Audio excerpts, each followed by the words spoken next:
한 해를 마감하면서 우리는 중대한 결단을 합니다. 올해는 어렵고 힘들고 또 참 수많은 어려움이 있었지만 그래도 하나님이 우리를 지켜주셨고 축복을 받았고 은혜를 입었고 또 행복한 한 해였다. 이 결정을 하는 것이 우리는 오늘 해야 될 중요한 일입니다. 그래서 한 해는 행복하고 감격하고 또 축복의 한 해였습니다. 이렇게 결정하는 것은 대단히 중요합니다. 사람은 결정에 따라서 삶이 변화됩니다. 아무리 행복한 환경 속에서도 불행한 결정을 하면 불행한 사람입니다. 아무리 어려운 환경 속에서도 행복한 결정을 하는 사람은 환경이 변화돼서 행복한 삶을 사는 행복의 사람들인 것입니다. 믿으시면 아멘 하십시다. 옆에 계신 분에게 금년에는 행복한 한 해였습니다. 축복받은 한 해였습니다. 감사했습니다. 인사하시고. 제가 찬양을 하면서 보니까 별로 행복하지 않은 끔찍한 한 해였다, 그렇게 생각하시는 분도 있는 것 같아.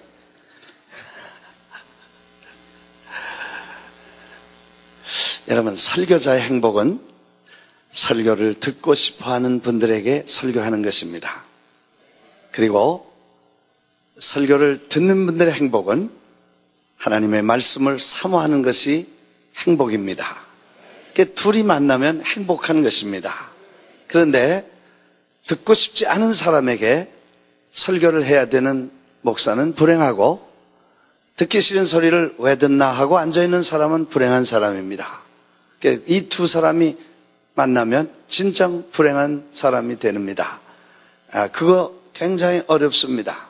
그래서 첫 시간 설교 시작하기도 전에 눈을 감고 깊은 묵상에 들어가며 또 무슨 헛소리 하겠지, 그리고 듣는 사람, 이런 분들을 놓고 설교하는 사람이 불행하고 그 사람도 불행한 것입니다. 그래서 행복한 설교자, 행복한 성도는 말씀을 사모하고 기다리는 사람들인 줄 믿습니다. 사실 금년에 10대 뉴스, 우리 교회 10대 뉴스, 제일 큰 뉴스는 예수님이 오셨다는 뉴스입니다. 예수님이 이 땅에 오셨다는 뉴스가 최대의 뉴스입니다. 할렐루야. 예수님이 오셨다는 것은 최대의 뉴스인 것입니다. 예수님이 우리와 함께 계시고 예수를 믿었다는 것이 최대의 뉴스입니다. 믿으시면 아멘 하십시다. 예수 믿었다는 게 최대의 기쁨이고 최대의 뉴스입니다. 그리고 survived, 살아있다는 자체가 big news, 최대의 뉴스. 아멘 하는 분은 죽는 게 좋았다고 생각했나? 왜 안 죽었나? 그렇게 생각할지도 몰라. 살아있는 것이 축복인 줄 믿습니다. 최대의 뉴스요, 최대의 축복이요. 그럼 어떻게 해야 최대의 기쁨이 있겠어요? 병원에 가 누워 계셔야 행복하겠습니까? 아닙니다. 마지막 주일까지 52주를 변함없이 하나님의 전에 나와 말씀 듣고 기도하고 찬양하고 예배하는 것, 이게 최대의 축복이고 땅에 살 동안의 우리에게 주신 하나님의 분복이고 기업인 줄 믿습니다. 그래서 우리는 오늘 한 해를 마감하면서 우리는 행복했습니다. 우리는 축복받았습니다. 우리는 하나님의 은혜를 입었습니다. 이 결정을 하고 한 해를 마감하고 넘겨야 새해, 새 역사를 이루게 될 줄 믿습니다. 우리가 룻기서를 계속해서 공부하면서 많은 얘기를 나눴습니다. 한 슬픔을 당한 가족의 스토리가 마치 드라마처럼 이어져 가서 이민생활, 거기서 겪는 고통, 가난, 그리고 남편 죽고 아들 둘도 죽어 이제는 여인 셋만 남은 가련한 가정을 연속극처럼 보이게 됩니다. 그 중에 중대한 결정을 하게 됩니다. 어머니는 고향 베들레헴으로 돌아오기로 결정을 합니다. 사실 신앙은 내려가는 게 아닙니다. 아무리 어려워도 그 자리에 있어야 되는데 더 나은 환경을 쫓아서 여기저기 가다 보니까 어려움도 겪고 다시 제자리로 돌아와 하나님이 축복하신 땅, 거기가 정말 풍성한 약속의 땅, 하나님이 은혜 주시는 땅이 거기 있기 때문에 거기서 기다리고 있었으면 좋을까, 그런 생각을 해보죠. 그러나 그런 슬픔을 겪고 돌아오기로 결정한 시어머니를 그 며느리가 자기도 슬프지만 더 큰 슬픔을 당한 시어머니를 모시기로 하고 중대한 결단을 합니다. 위기에서 결단을 하고 위대한 결단을 합니다. 물론 요즘 우리가 자본주의 개념과 이 경제 원리로 말하면 investment, 투자를 합니다. 어떤 결정을 할 때 모든 걸 다 투자하죠. 리스크 팩트를 조사하고 그 리스크가 있냐, 이걸 투자해서 되냐 안 되냐, 뭐 이런 계산을 하게 됩니다. 그런데 이 투자와 결단은 리스크 팩트가 너무 많은 것입니다. 첫째, 그 노인 모시고 가봐야 가난밖에는 기다리는 게 없고, 남의 나라에 가서 자기 고향에 있으면 뭐 국민학교 동창이라든지 뭐 첫사랑이라든지 뭐 옛날에 소꿉친구라도 만나서 결혼할 가능성도 있지만 전혀 낯선 남의 나라에 가겠다고 하는 결단, 그런 찬스도 없어집니다. 그리고 가서 뭘 해야 될지 아무 보장이 없고 희망이 절대 없는 결단입니다. 그러나 하나님에 대한 신앙과 자기의 책임과 로열티, 그 충성심에 대한 남편과의 약속, 어머니에 대한 효심, 그 결정을 하고 다른 위험 리스크 팩트를 카운트하지 않고 신앙의 위대한 결단을 내립니다. 그래서 그 결단을 쫓아 베들레헴에 가서 여차여차해서 결혼을 하고 그래서 아이를 낳는데 그 아들이 또 아이를 낳아서 그 아이가 또 아이를 낳는데 이름이 다윗이었더라 하는 얘기가 나오고, 그게 구약의 긴 스토리가 맞춰지면서 신약이 열린 첫 페이지에 예수 그리스도의 계보라, Genealogy of Jesus Christ, 그 예수 그리스도의 계보에 5명의 여성이 나오는데 그 중에 하나, 그리고 신구약 성경 66권 중에 여성이 쓴, 여성의 이름을 붙인 2책 중에 하나, 그것도 이방인이고 가난하고 가련했던 여인, 그 중대한 결정을, 그 신앙적인 결정을 했던 그 여인에게 그 영광스러운 자리를, 기라성 같은 신앙의 대가들이 있는 그 책에 그 여성을 귀한 자리를 내주고 룻이라고 하는 책이 쓰여지게 됩니다. 아멘. 그래서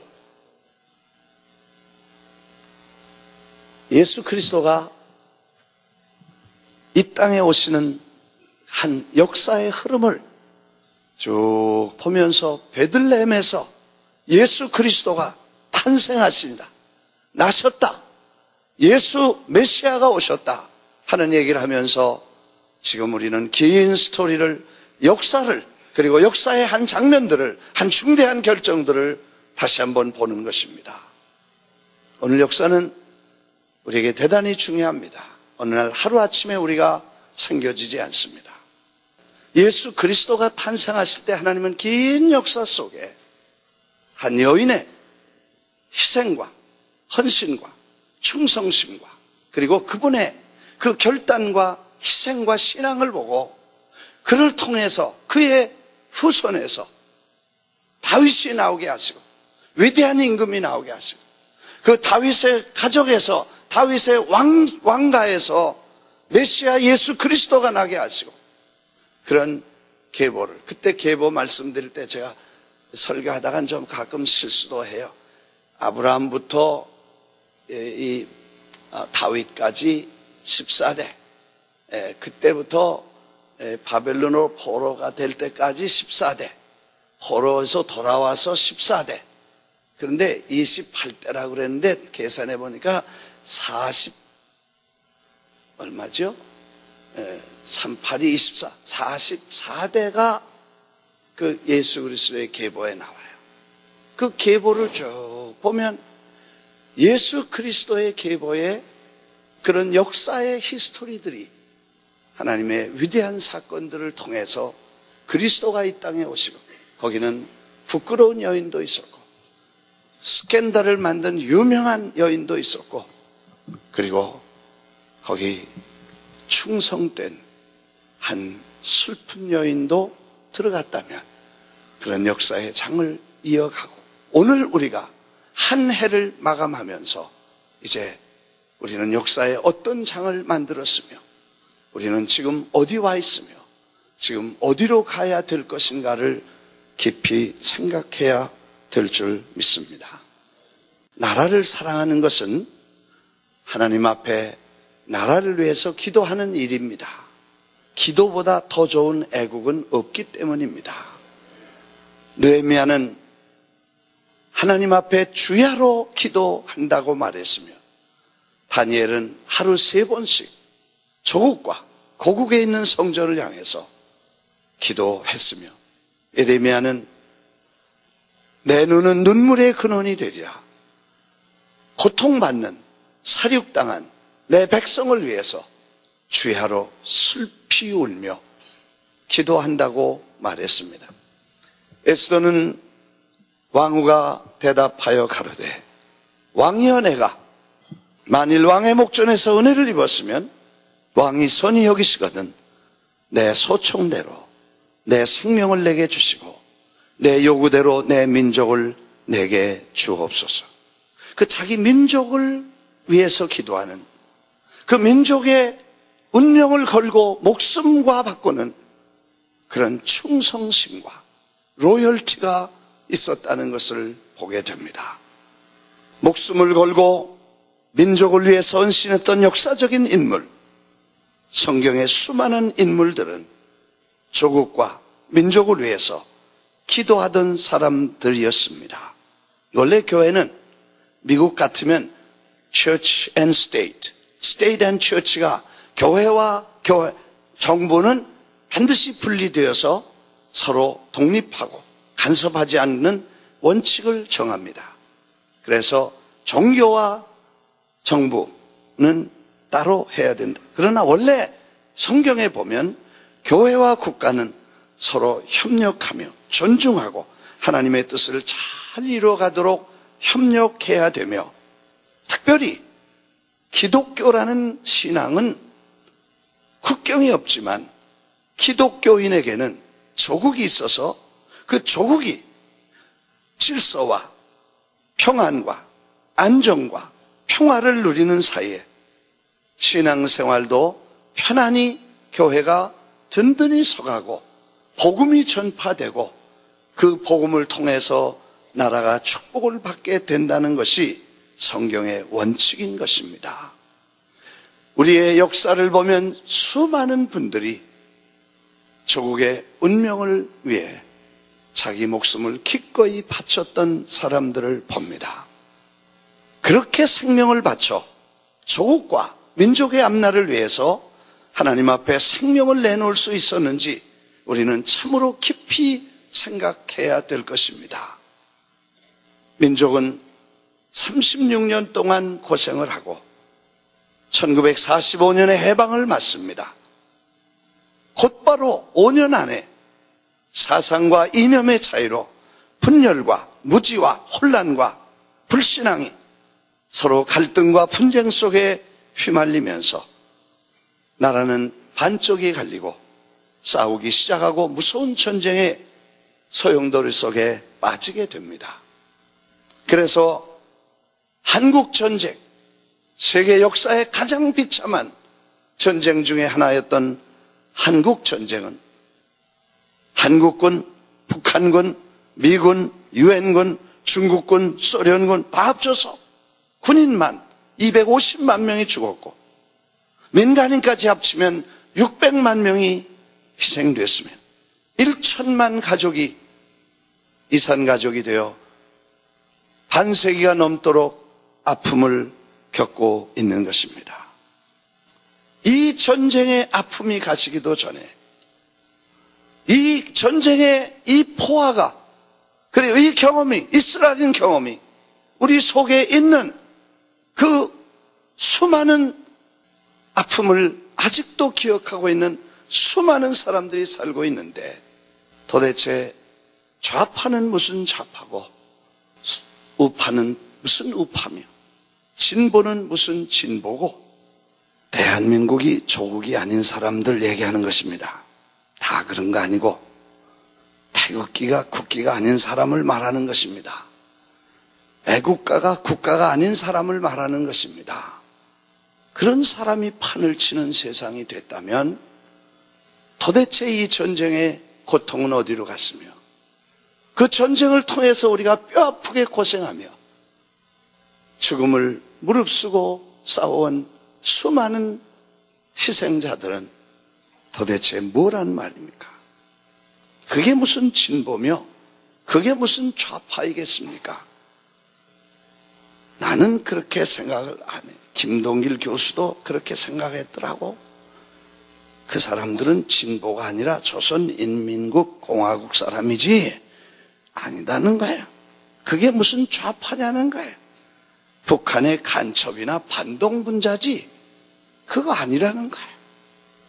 이 태권도 사범 한 분이 얼마 전에 한국을 방문했습니다. 이분은 일찍이 조국을 떠나서 태권도를 가리키는 것, 이걸 보급하는 것이 애국이라고 생각했습니다. 수십 년 동안 그들은 태극기를 앞뒤에 태권도 도복에다가 토장을 찍어놓고 그리고 그 코 큰 미국 분들에게 한국말로 하나, 둘, 셋, 열중시옷 차렷 한국말로 다 가르쳐서 그리고 사범 보면 아주 깍듯이 절을 하게 하고 그렇게 평생을 일하다가 한국에 무슨 체전이 있어서 미국 대표들을 데리고 조국을 방문했을 때에 북한에서 참석한 사람들이 오니까 태극기 아닌 무슨 희미한 길을 흔들면서 열광을 하고 있었는데 조국을 위해서 평생 해외에서 조국의 영광스러운 모습을 만들어간 이 교포를 야유를 하는데 미국 놈에게 빌부터 먹는 놈, 조국을 배신하고 떠난 배신자. 그래서 사방에서 야유가 들어오는 소리를 듣고 그는 결심하고 나에게는 조국이 없다. 그리고 돌아섰다는 기사를 읽어봤습니다. 오늘 역사를 무시하거나 배우지 않으면 혹은 그걸 잊어버리면 우리는 내일을 잊어버리는 것입니다. 역사를 다시 생각지 않으면 우리는 내일을 잊어버립니다. 앞으로 한국 가서 여러분 교회 이제 건축 스탑하십시오. 수백억씩 들여서 건물 짓는 거 이젠 스탑하십시오. 그 돈 가지고 앞으로 5년 동안 주일학교, 중등부, 고등부, 대학부, 청소년 부흥해야 됩니다. 예수 믿으면 거짓말 안 속게 됩니다. 예수 믿으면 거짓말에 안 넘어갑니다. 새빨간 거짓말 해도 우리는 보입니다. 예수 믿으면 진리의 영이 오셔서 진리의 성령이 깨닫게 해주시고 그걸 보게 해주신다는 거예요. 그렇기 때문에 이제 이 나라를 살리는 운동은 기도하고 아이들을 살려내서 이제 전교조가 전적으로 물러가고 새로운 시대가 와서 예수 그리스도를 어렸을 때부터 가리키는 이 어린이 청소년의 부흥회가 이루어져야 될 줄 믿습니다. 할렐루야. 이 운동이 일어나야 되고 이게 414 운동이고 이거의 전략이고 이게 전술인데 이거를 지금 우리가 하는 거예요. 네. 한국 가서 아무리 얘기해도 어른이 중요하지 애들이 무슨 중요하냐. 헌금 안 내지 않냐. 시끄럽고 복잡하고 때려부시고 말썽 부리는데 그게 무슨 걔들 부지런히 학교에 보내서 좋은 대학 보내서 성공해서 취직해서 잘 되는 게 다지 교회가 뭐냐. 교회가 텅텅 비게 되고 아이들은 텅텅 비게 되고 이제는 이런 모습을 하나님이 불쌍히 여기시고 5년 기회를 주셨는데 마지막 기회인 줄 알고 아마 이제는 그 일을 해야 될 것입니다. 이런 얘기를 하면 김 목사는 무슨 정치가냐, 선전하냐, 성경 말씀 해라. 예, 고맙습니다. 그런 충고를 제가 듣습니다. 어떤 사람은 이런 얘기를 시작하면 아예 광적인 반응을 보입니다. 히스테릭하게 넘어가. 어디 말에 뒤집어져. 그냥 뒤잡아져 하는 거야. 어? 왜 강단에서 선거만 하자. 그러면 내가 묻습니다. 우리 한국 교회가 예수 그리스도를 믿기 시작해서 1885년에 선교사가 와서 예수 믿고 30년 안에 나라를 잊어버렸습니다. 어린애입니다. 일본은 300년, 중국에 200년, 그런 기독교 역사에 비해서 한국에는 25년 만에 나라를 잃어버렸습니다. 애기예요.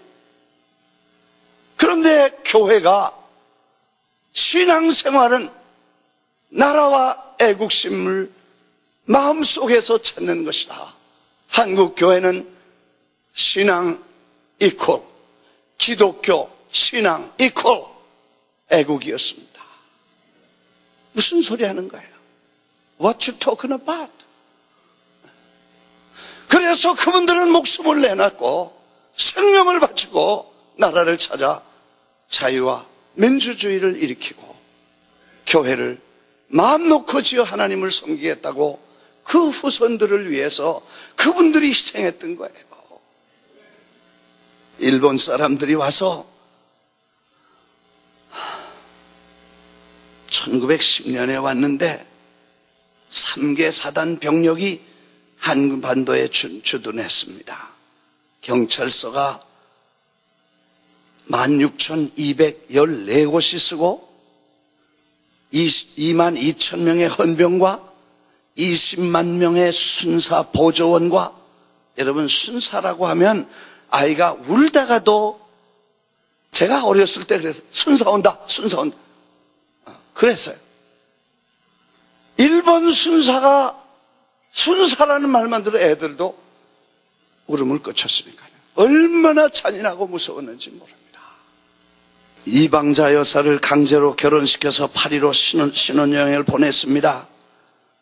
그리고 아주 별 문제 없이 잘 되는 것처럼 음모를 꾸미고 고종 황제는 목숨을 걸고 나라를 지키겠다고 하니까 마침내 김인현 1월 22일에 고종 황제를 독살해 죽였습니다. 대낮에 사람을 죽이고 황후를 대밤에 와서 살해하고 그런데 한국 교회가 나라를 찾는 일, 나라를 살리는 일, 교회가 기독교인이 나서서 신앙과 애국을 목숨처럼 조국을 민족을 서슴없이 목숨을 바치면서 나라를 찾겠다고 나섰던 우리의 선진들이 있다는 것을 역사의 그 선진들이 있었다는 것을 오늘 잊어버리면 어떻게 되겠냐는 것입니다. 1910년에 한일합병되고 19년에 3.1운동이 일어났고 30년도 안 된 어린 교회가 복음을 받아들이고 그것 때문에 신앙의 올바른 정신과 사상과 민족을 사랑하는 애국자들이 생겨서 나라를 건져야 된다는 이런 희생과 뜻깊은 비전과 사상과 뜻을 가진 사람이 있었다는 것이 우리의 자랑이고 우리에게 축복이었고 우리에게 그분들에게 우리가 빚을 지고 있다는 것이 내 민족이 처한 비극적인 역사를 가슴으로 끌어안고 애국, 나라를 찾는 독립에 선봉 섰던 그래서 고난과 희생을 마다하지 않고 생명을 바칠 수 있었다는 위대한 신앙의 선진들의 모습을 보면서 그렇게 찾아준 조국을 어이없이 빼앗기고 그렇게 찾아준 자유와 민주주의를 헌신짝처럼 갖다 쓰레기통에 버리면서 가야 되는 것이 맞냐는 것입니다. 오늘 교회는 이기주의적인 자기 아집과 절대 자기 중심인 세상의 축복이나 유익만을 생각하지 나라나 민족이나 결례나 이 하나님의 왕국을 생각하는 이들이 점점 적어진다는 것이 오늘 우리의 기도의 제목인 것입니다. 사실 그 독립선언서를 우리 민족은 자랑스러운 민족입니다. 독립선언서를 보니까 그 독립선언서가 미국의 독립선언서보다 못지않아 아니 그거보다 더 위대해. 그때 미국 독립선언서 하면서 인간의 존엄성을 얘기하지 않았어요. 자유민주주의만 얘기했지 흑인 노예 이것도 존중한 인간이라는 거 포함시키지 않았었습니다. 그런데 대한민국을 독립하시려고 했던 그분들은 거기 독립선언문에 사람 절대로 사람은 중요하다. 우리는 절대로 폭력을 쓰지 않겠다. 때리면 맞겠다. 죽이면 죽겠다. 그러나 인간은 인간의 존엄성이 있고 한 나라는 자유와 권리를 누릴 주권이 있으므로 힘과 무력으로 해결한다는 것은 반드시 없어져야 된다. 이 어른들이 이 상투 트신 분들이 어떻게 그걸 안 하는지 몰라.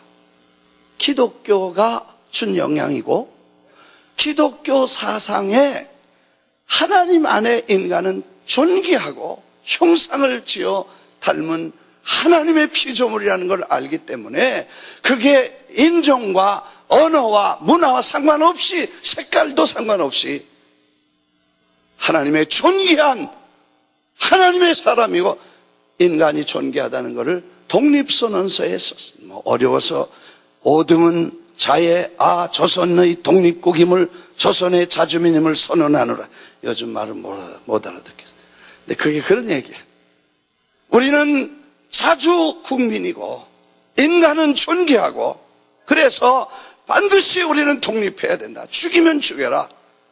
그리고 선언문을 발표하고 그 사람들이 다 감옥 가고 죽이고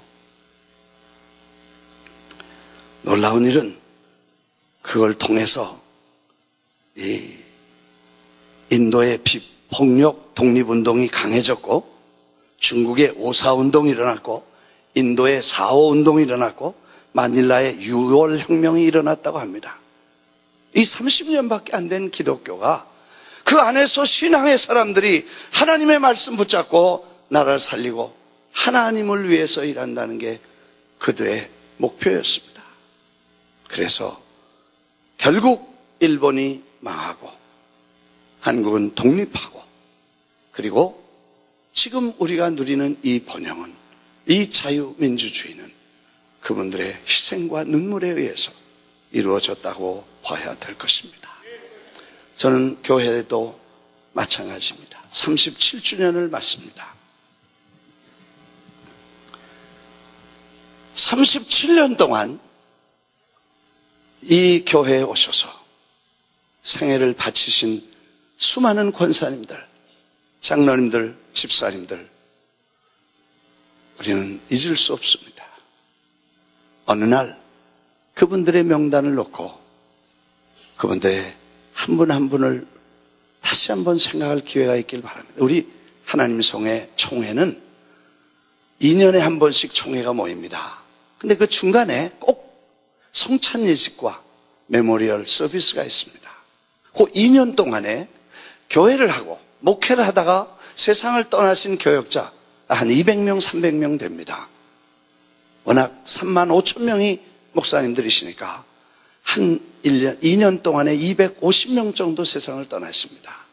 근데 그분들의 리스트를 쭉 영상으로 흐르면서 조용히 그분들이 교단을 위해서, 교회를 위해서, 하나님의 나라를 위해서 애쓰고 수고한 그분들을 쭉 나열하고 그분들의 수고와 노고를 취하고 주님의 성찬식을 하면서 그분들에게 감사한 시간을 갖습니다.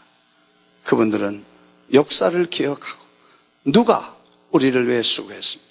교단의 발전을 위해 누군가가 희생했다는 그 선진들을 잊지 않는 모습을 감동적으로 봤습니다. 어느 권사님은 평생 수고하시고 봉사하다가 암이 들려 병원에 입원하기 전날까지 헌금 가운을 입고 헌금대를 들고 예배위원을 봉사하십니다. 어떤 분은 병원에 들어가 힘이 없어 양로원에 들어가실 때까지 주보를 접고, 어떤 분은 자녀 결혼식 할 때 결혼 비용을 그걸 모아서 건축 헌금하고, 어떤 분은 생명보험 가족 들어 크고 헌금해서 선교하고, 어떤 분은 사고보험 팔이 다치고 고통받는 그 아픔을 겪으면서 보험료를 교회다 내서 이 교회 건축하고 선교하고, 여러분 수많은 분들이 여기 쏟은 사랑과 이 수고를 잊지 않게 돼요. 저는 한 일이 별로 없습니다. 원래 돈을 안 갖고 왔어. 원래 부자가 아니야. 그래서 나는 헌금도 많이 못했어. 그냥 주시거나 어디 가서 부흥회 하면 그거 다 받아다 벌어다 여기서 주시는 거 내고 그리고 다 내고 그러지, 내가 원래 돈이 없었어. 그리고 일을 별로 제가 한 게 없어. 내가 가만히 보니까 이정진 장로님도 노래 안 하더라고. 맞지? 노래 안 해. 성가대인데 이정진 장로님 노래 안 해. 가만히 있어. 독창하시라면 그때 노래해. 그리고 다른 때는 안 해. 왜? 그냥 컨덕트만 하고 노래는 사실 성가대가 하는 거예요. 내가 느낌이 저분도 목사처럼 아무 일도 안 하고 교인들 보고 하라 그러고 자기는 말만 하는구나. 내가 알았어. 제가 한 일이 없어요. 여러분들이 다 37년을 이 교회를 눈물겹게 섬겨 일편단심 주님을 사랑하고 교회를 위해 수고하신 여러분들에게 우리의 선진이 있다는 것과 그분들이 천국에 가시기 전까지 눈물과 희생과 삶을 녹여서 이 아름다운 프라미스 교회, 순복음 뉴욕교회를 세워갔다는 것을 잊지 않게 되시기를 주의 이름으로 축원합니다. 축원합니다.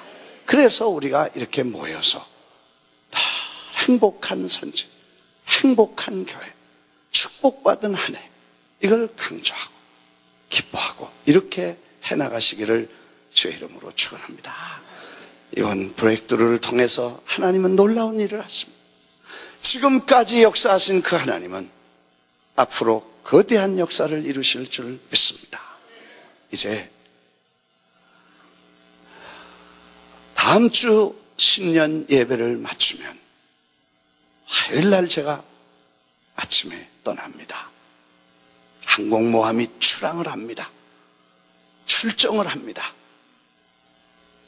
아프리카 부르키나파소로 5천 명의 교역자들이 모여서 세미나를 총회를 할 때 다시 또 하나님의 414 메시지와 함께 나라를 살리는 전략과 전술을 선포하고 일합니다. 그리고 이어서 중남미와 남미로 가게 됩니다. 물론 중간중간 와서 보고도 하고 기도도 하고 설교도 하고 다 그러지만 회의도 하고 또 중요한 결정은 제가 인터넷이나 이런 걸로 당일 처리하고 아프신 분, 병원 입원하신 분 다 보고가 들어오니까 기도하고 또 급하면 전화도 하고 그러죠. 그러나 피지컬리는 전방으로 가게 됩니다. 일선으로 이제 출항을 하니까 여러분은 후방에 있는 분들은 전방에 있는 군인들을 위해 뭘 해야 된다고요? 기도? 위문 편지 써야지. 기도해서 전방에 있는 우리 팀들이 모세가 손을 들면 전방에 이기고 모세가 손을 내리면 전방에 후퇴하고 지는 역사처럼 여러분이 기도를 계속 해주시기를 바랍니다. 180일 끝났다고 이제는 퍼주지 마시고 계속해서 내일부터 새벽기도, 중보기도, 이 후방에서 기도 부대가 위대한 기도의 역사를 이루실 줄 믿습니다. 180일을 지나면서 우리 교회는 개인적으로, 교회적으로 많은 축복을 받고 간증이, 수많은 분들의 간증이 나옵니다. 이제 그 기간 동안에 교회가 새로워졌고 영적으로 새로운 분야, 그리고 교회에 부족했던 분야, 어린이 교육, 시니어 시리즌 케어, 돌봐 섬겨드리는 것, 자신자 관리, 오래된 친자 신방, 그래서 1월부터 대신방하고 그리고 이 부족했던 분야들을 다 정비해서 젊은 팀들이 와서 대선명의 젊은 목사님들이 이제 팀이 돼서 부족했던 분을 다 새롭게 하고 큰 역사가 일어나게 될 줄 믿습니다.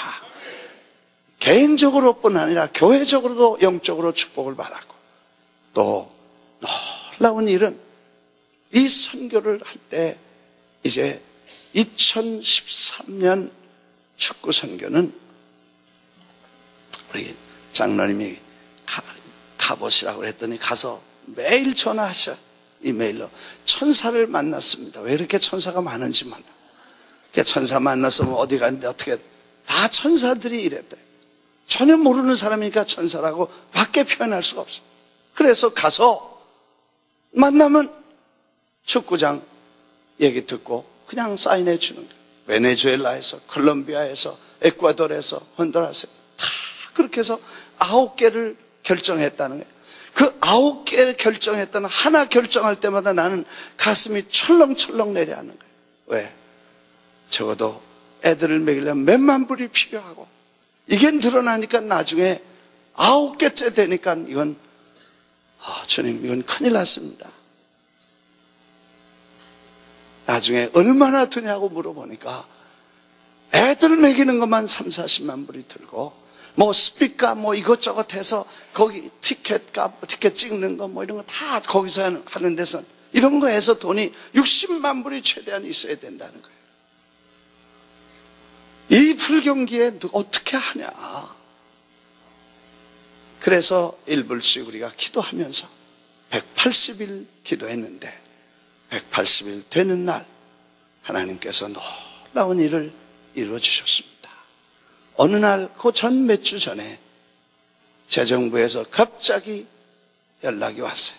어떤 분이 저 뒤에 박스에다 10,000불 봉투를 5개를 넣어서 5만 불을 헌금했다는 거예요. 누가 했냐니까 이름도 없다는 거예요. 그럼 하나님이 직접 하셨나 보다. 할렐루야. 이렇게 시작해서 어느 분이 5만 불, 10만 불, 20만 불, 10만 불. 마지막 날에 키스 컴퍼니에서 회장님, 우리 교인이시고 사장님 오라고 그래서 가서 설명하니까 아이들 9만 명 먹일 1불씩 9만 명 먹일 9만 불을 그 회사에서 도네이션 해주겠다고 그래서 돈을 보내왔더라.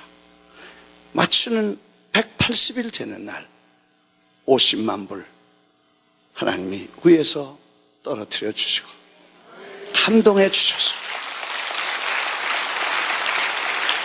할렐루야.